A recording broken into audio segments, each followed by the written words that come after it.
বিসমিল্লাহির রহমানির রহিম। প্রিয় শিক্ষার্থী বন্ধুরা, আশা করি সকলেই ভালো আছো। প্রতিদিনের মতো আজকে তোমাদের সামনে নতুন একটি ক্লাসের ভিডিও নিয়ে হাজির হলাম। আজকে তোমাদের দেখানোর চেষ্টা করব হোম রিবন ভার্বের ক্লিপবোর্ড এবং ফন্ট অপশনের কাজ। আমাদের এমএস ওয়ার্ডে হোম রিবন ভার্বের ক্লিপবোর্ড এবং ফন্ট অপশনের ভিতরে কি কি কাজ আছে, এই কাজগুলো দেখানোর চেষ্টা করব। আজকে তোমরা একটু ধৈর্য সহকারে ভিডিওটা দেখবে। তো আমরা প্রথমেই দেখে নিয়ে যে ক্লিপবোর্ডের ভিতরে কি কি অপশন রয়েছে। আমাদের ক্লিপবোর্ডের আন্ডারে কাট, কপি, পেস্ট তিনটে অপশনের কাজ রয়েছে। আমাদের প্রথম কাজ যে কাট। কাট বলতে কি, কোনো ওয়ার্ড, সেন্টেন্স, লাইন এক স্থান হতে মুছে অন্য স্থানে বসানোকে কাট বলে। অর্থাৎ আমাদের একটা প্যারাগ্রাফ লিখলাম, একটা ওয়ার্ড বা একটা সেন্টেন্স আমাদের এখানে প্রয়োজন নাই, আমরা এখান থেকে কাইটা বা মুছে অন্য জায়গায় বসানোর ক্ষেত্রে আমরা কার্ডের সাহায্য নিব। কপি, কপির ক্ষেত্রেও সেম, আমরা কোনো একটা প্যারাগ্রাফ লিখলাম বা অ্যাপ্লিকেশন লিখলাম, কোনো একটা ওয়ার্ড বা সেন্টেন্স আমাদের নিচেও প্রয়োজন, বিভিন্ন জায়গায় প্রয়োজন সেম সেন্টেন্স, তখন আমরা কি করলাম, টাইপ না করে ওই সেন্টেন্স বা ওয়ার্ডটা কপি করে আমরা বিভিন্ন জায়গায় বারবার বসাতে পারবো। পেস্ট, পেস্টের কাজ কি, কাট করি, কপি করি, অন্য জায়গায় বা অন্য স্থানে বসানোর ক্ষেত্রে বা বসানোর জন্য আমাদের পেস্ট অপশনের সাহায্য নিতে হবে। এখন দেখব আমাদের ফন্টের অধীনে কি কি অপশন আছে। আমাদের ফন্টের অধীনে প্রথমে আছে ফন্ট। ফন্ট বলতে কি, ভাষা। আমাদের ফন্ট অপশনটার ভিতরে ক্লিক করলে আমরা অনেকগুলা ফন্টের স্টাইল বা ফরম্যাট পাবো। আমরা ফন্টের ডিজাইন বা স্টাইল আমরা পরিবর্তন করতে পারবো। আর তারপরে আছে আমাদের ফন্ট সাইজ। ফন্ট সাইজ বলতে কি, আমরা কোনো একটা ওয়ার্ড বা সেন্টেন্স লেখার পরে ওই সেন্টেন্সের আকার বা সাইজটা ছোটো করতে পারবো, আবার চাইলে বড় করতে পারবো। বোল্ড, বোল্ড বলতে কি, কোনো একটা ওয়ার্ড বা সেন্টেন্স আমরা একটু মোটা বা গাঢ় করা। ইটালিক বলতে কি, ইটালিক বলতে হচ্ছে আমরা কোনো একটা ওয়ার্ড বা সেন্টেন্সকে একটু ডান দিকে হ্যাঙ্গেল অর্থাৎ বাঁকা স্টাইলে করতে পারি, অর্থাৎ ডান দিকে একটু বাঁকা করতে পারি। আন্ডারলাইন বলতে কি, কোনো একটা ওয়ার্ড বা সেন্টেন্সের নিচে দাগ টানা। যেমন আমার এখানে দেখো, এই যে এখানের মধ্যে ফন্ট, ফন্ট অপশনটা, ফন্ট অপশনের ভিতরে কি রয়েছে, আমাদের ফন্ট অপশনের নিচে দাগ টানা রয়েছে, তাকে আন্ডারলাইন বলে। তারপরে আমাদের আছে স্টিক আউট। স্টিক আউট অর্থাৎ কোনো একটা ওয়ার্ড বা সেন্টেন্সে আমরা ভুল হয়েছে বা কোনো কারণবশত আমরা মধ্যে একটা দাগ টানতাম, তখন আমাদের স্টিক আউট অপশনের সাহায্য নিতে হবে। তারপর আছে সাবস্ক্রিপ্ট। সাবস্ক্রিপ্ট বলতে কি, আমরা কোনো একটা ওয়ার্ড বা অক্ষরের নিচে স্কোয়ার বসাই, নিচে স্কোয়ার বসাই, এই জন্য আমরা কি করতে হবে, সাবস্ক্রিপ্ট অপশনের সাহায্য নিতে হবে। সুপারস্ক্রিপ্ট, সুপারস্ক্রিপ্টের কাজ কি, কোনো অপশনের কোনো ওয়ার্ড বা অক্ষরের উপরে স্কোয়ার বসানো, অর্থাৎ আমরা এ স্কোয়ার বি স্কোয়ার লিখতে গেলে উপরে স্কোয়ারের প্রয়োজন, এই জন্য আমরা সুপারস্ক্রিপ্ট অপশনের সাহায্য নিতে হবে। টেক্সট হাইলাইট, এটা হলো একটা অপশন। আমরা টেক্সট হাইলাইট বলতে কি, আমরা কোনো লেখার পিছনে কালার করা। ফন্ট কালার, ফন্ট কালার বলতে কি, লেখা প্রত্যেকটা ওয়ার্ড কালার করা। এখানের মধ্যে আমাদের সবগুলা লেখা আছে দেখো কালো কালারের, আর উপরের ফন্ট লেখাটা আছে কি, রেড অর্থাৎ লাল কালারের। তো আমরা এটা কিভাবে করছি আমরা দেখার চেষ্টা করবো। এখন আমি প্র্যাকটিক্যালি তোমাদের দেখানোর চেষ্টা করবো প্রত্যেকটা প্রোগ্রাম।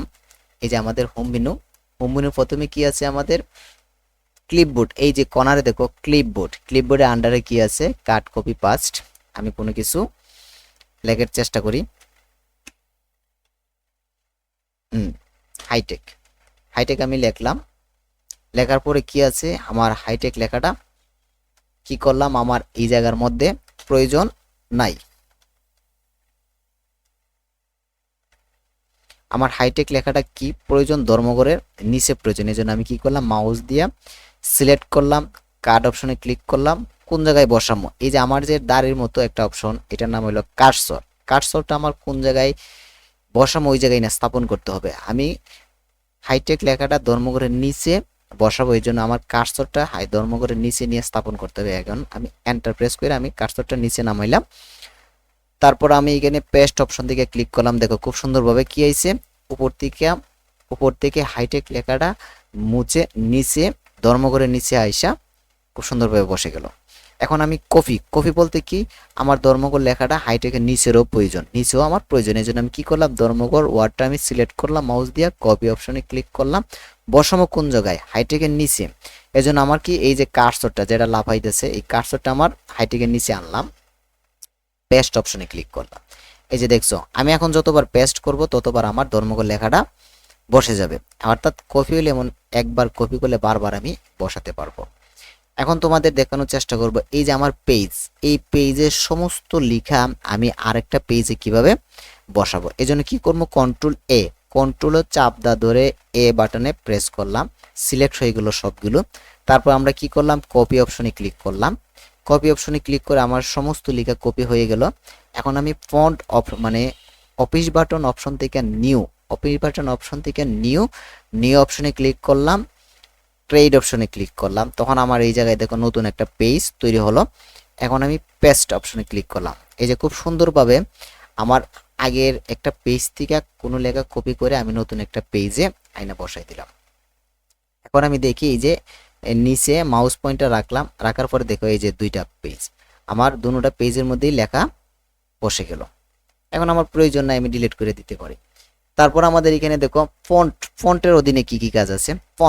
ফন্টের মধ্যে আমাদের ফন্ট আছে। প্রথমে আমি ধর্মঘর লেখাটা আমি সবগুলা লেখাই সিলেক্ট করলাম। তারপরে এই যে ফন্ট অপশন থেকে আমরা কি করতে পারি, লেখার ডিজাইন বা স্টাইলগুলো আমরা পরিবর্তন করতে পারি। আমি দেখো এই যে আমি লেখার ক্যাটাপগুলো আমি খুব সুন্দরভাবে পরিবর্তন করে দিলাম। এগুলো হলো ফন্টের কাজ। এই যে ফন্ট, এখানের মধ্যে অনেক ধরনের ফন্ট আছে, তোমাদের যা খুশি সেই ফন্টগুলো নিয়ে কাজ করতে পারো। তারপর আছে আমাদের এই জায়গায় এর পাশে আছে ফন্ট সাইজ বলতে কি, আমি যে সিলেক্ট করলাম আমার ধর্মঘর লেখাটা কি আমার আরো বড় দরকার, ওয়ার্ডটা বড় দরকার। আমরা চাইলে এই যে এ বাটনটা ক্লিক করে অল্প অল্প করে বড় করতে পারি, আবার এই যে এ বাটনটা ক্লিক করে অল্প অল্প ছোট করতে পারি। আমি সরাসরি আবার এই যে ফন্ট অপশনের পাশে ক্লিক করে আমি ফন্ট সাইজ বড় করতে পারি, ছোট করতে পারি। দেখছো খুব সুন্দরভাবে ফন্টগুলা হয়ে গেল। তারপর আমাদের আছে বোল্ড বলতে কি, লেখা একটু মোটা করা। এই লেখাটা দেখো অলরেডি এমনিতেই মোটা আছে, আমি একটু লেখাটা অন্য ফন্টে নেই, তাই সহজে বোঝা যাবে। তাই আমি ধর্মঘর লেখাটা প্রথমে সিলেক্ট করলাম, বোল্ড অপশনে ক্লিক করলাম। এই যে দেখছো আমার লেখাগুলা কি হইলো, একটু মোটা হলো, গাঢ় হলো এবং মোটা হলো। আমি পার্থক্যটা বোঝাই। এই যে ধর্মঘর লেখাটা নিচের লেখার সাথে কি হয় না, মিলে না, অর্থাৎ বোল্ড অপশনে আছে আর বাকিগুলা বোল্ড অপশনে নাই। আমি বোল্ড অপশন দরকার নাই, আমি সিলেক্ট করলাম, বোল্ড অপশনে ক্লিক করলাম, বিতে ক্লিক করলাম, আবার বোল্ড অপশন উঠে গেল। আবার সেম ভাবে কোন লেখা সিলেক্ট করে আমরা মানে ইটালিক অপশনে ক্লিক করলাম। দেখো ইটালিক অপশনে ক্লিক করার পরে লেখাটা একটু আমার ডান দিকে একটু হ্যাঙ্গেলে বাঁকা হয়েছে।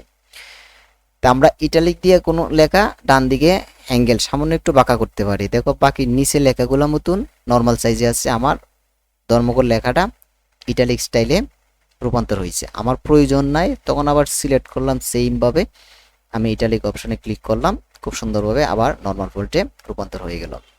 তারপর আমাদের আছে আন্ডারলাইন বলতে কি, কোনো একটা লেখা নিচে আমাদের দাগ টানা। আমি সেইমভাবে ধর্মঘর লেখাটা সিলেক্ট করলাম, আন্ডারলাইন অপশনে ক্লিক করলাম।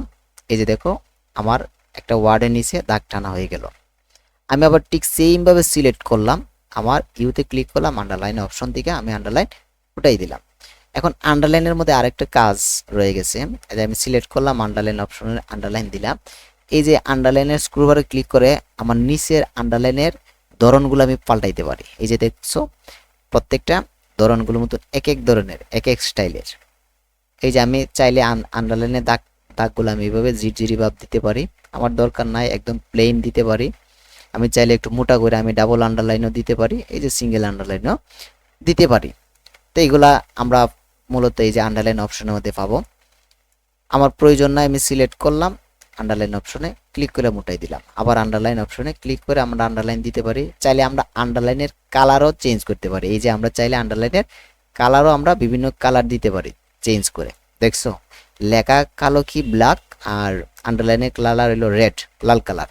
আমি চাইলে আন্ডারলাইনের কালারও আমরা কালো দিতে পারি। কালোর ক্ষেত্রে আমরা অটোমেটিক কালার সিলেকশন করলাম, আন্ডারলাইন কালার। আমার প্রয়োজন না, উঠাই দিলাম সেইমভাবে।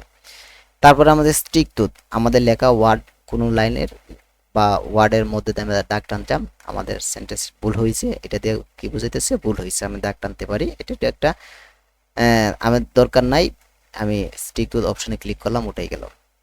এখন দেখো আমরা কি হইলাম, সাবস্ক্রিপ্ট অপশনের মাধ্যমে আমরা ধর্মঘটের নিচে অর্থাৎ আর এর সাথে আমরা একটা স্কোয়ার বসাইতে পারি। ক্লিক করলাম, আমি অপশনে আগে ক্লিক করলাম, আমরা এই যে অপশনের মধ্যে ক্লিক করলাম, হাতে টু বসাই দিলাম। কি হইলো, আমার হাতে টু বসাতে হবে। স্কোয়ার মতন আমরা অপশনের মাধ্যমে ক্লিক করব আর এই যে টুটা আমরা হাতে বসাইব। আমার প্রয়োজন নাই, আমি কি করলাম, উঠাই দিলাম। এখন উপরে স্কোয়ার বসানো, ধর্মঘট টু, তাহলে আমি সুপার কিপ অপশনে ক্লিক করলাম, আমার কার্সরটা উপরে উঠে গেল, আমি হাতে টু বসাই দিলাম। আমার প্রয়োজন নাই, আবার ব্যাক পেজ দিয়ে ডিলিট করে দিলাম, আমি অপশন থেকে কেটে দিলাম। যেমন আমি দেখাই, যেমন আমরা এ স্কোয়ার লিখতাম, এ দিয়ে আমি স্কোয়ার অপশনে ক্লিক করলাম, টু উপরে বসলো। আবার স্কোয়ার অপশনে ক্লিক করে আমি নিচে নামাইলাম, প্লাস দিলাম, বি দিলাম, বি দিয়ে আমি স্কোয়ার অপশনে ক্লিক করলাম, টু দিলাম। এই যে আমরা এইভাবে সুপার কিপ অপশনের মাধ্যমে কি লিখতে পারি, সূত্রের জন্য এ স্কোয়ার প্লাস বি স্কোয়ার এরকম সূত্রে লিখতে পারি, স্কোয়ার অপশনগুলো বসাইতে পারি আমাদের এই যে সুপার কিপ অপশনের মাধ্যমে। আমার প্রয়োজন নাই, ডিলিট করে দিলাম। তারপর আমাদের চেঞ্জ কেজের এটা তেমন একটা প্রয়োজন পড়ে না। তারপরে আছে আমাদের টেক্সট হাইলাইট করা, মানে কোনো ওয়ার্ড সেন্টেন্স লাইনের পিছনে কালার করে এটা সবার সামনে আমরা কি করলাম, সবার সামনে তুলে ধরতাম। অর্থাৎ আমি 10 জনের একটা তালিকা বানাইলাম, 10 জনের তালিকার মধ্যে কিছু কিছু সেন্টেন্স বা ওয়ার্ড আমি কালার করে দিলাম, দিলে এটা সবার নজরে আসবো। মানে আমি একটু কালার করে দেখাই তোমাদের। এই যে এখানের মধ্যে আমি ধর্মঘট লেখাটা মধ্যের যে ধর্মঘট বা হাইটেক সিলেক্ট করলাম, টেক্সট হাইলাইট কালার থেকে আমরা যে কোনো একটা কালার সিলেক্ট করে দিলাম। এখানে দেখো যে আমাদের ওয়ার্ড আছে কয়টা, টোটাল 4টা ওয়ার্ড আছে। 4টা ওয়ার্ড থেকে মতন হাইটেক লেখাটা অনেক হাইলাইট হয়েছে। আমি টেক্সট হাইলাইট কালার দেওয়াতে আমার সবার নজরে এখন মতন টেক্সট হাইলাইট লেখাটা বাইসে উঠতেছে বা বেসে উঠতেছে। এখন আমরা চাইলে, আমার প্রয়োজন আমি সিলেক্ট করলাম, টেক্সট হাইলাইট অপশন থেকে নো কালার অপশন ক্লিক করলে আমার টেক্সট হাইলাইট কালারটা উঠে যাবে। এখন আমরা টেক্সট হাইলাইট অপশনের পাশে আছে আমাদের ফন্ট কালার। ফন্ট কালার বলতে কি, প্রত্যেকটা লেখা বা ওয়ার্ড কালার করা। এই যে আমার ধর্মঘট লেখাটা কি আছে, ব্ল্যাক, মানে ব্ল্যাক আছে, কালো আছে। আমরা চাইলে এটার বিভিন্ন কালারে রূপান্তর করতে পারবো। সিলেক্ট করলাম, কালার অপশন থেকে আমরা ধর্মঘট লেখাটা কালার রঙিন লাল করতে পারি। তারপর আমি বিভিন্ন কালার রূপান্তর করতে পারি। আমরা এক একটা ফন্ট এক এক কালারে রূপান্তর করতে পারি। এই যে আমি প্রত্যেকটা কালার সিলেক্ট করতেছি, এভাবে চাইলে আমরা কালারে রূপান্তর করে দিতে পারি। এই যে আমি সিলেক্ট করলাম, আমি কালারে বিভিন্ন কালার আমি রূপান্তর করে দিলাম। তা আমরা এভাবে সমস্ত ফন্টগুলা বা ওয়ার্ডগুলো আমরা এক একটা এক এক কালারে দিতে পারি। আবার চাইলে সবগুলা সিলেক্ট করে আমি ব্ল্যাক কালার রূপান্তর করতে পারি। কালার অপশনে ক্লিক করলাম, আমরা এই যে অটোমেটিক কালার অপশনে ক্লিক করলে আমাদের সমস্ত কালারগুলো আবার কি হয়ে যাবে, ব্ল্যাক হয়ে যাবে, অর্থাৎ কালো হয়ে যাবে। তো আজকে আমি তোমাদেরকে দেখানোর চেষ্টা করলাম হোম রিবন বারবের ক্লিপবোর্ডের আন্ডারে কাট, কপি, পেস্ট আর ফন্টের অধীনে এই অপশনগুলা কাজ দেখালাম। তো সামনে আমি তোমাদেরকে দেখানোর চেষ্টা করব হোম রিবন বারবের প্যারাগ্রাফ অপশনের কাজ। এই যে প্যারাগ্রাফ অপশনের কাজটা খুবই অল্প, এটা আমি সামনের ক্লাসে দেখানোর চেষ্টা করব। আজকে এই পর্যন্তই, আশা করি সবাই এই ভিডিওর মাধ্যমে শিখতে পারবে। তো যারা শিখতে না পারবে আমার কমেন্ট বক্সে জানাবে, আমি সর্বোচ্চ চেষ্টা করব তোমাদেরকে শিখিয়ে দেওয়ার জন্য। তো আজকে এই পর্যন্তই, সবাই ভালো থেকো, সুস্থ থাকো, আল্লাহ হাফেজ।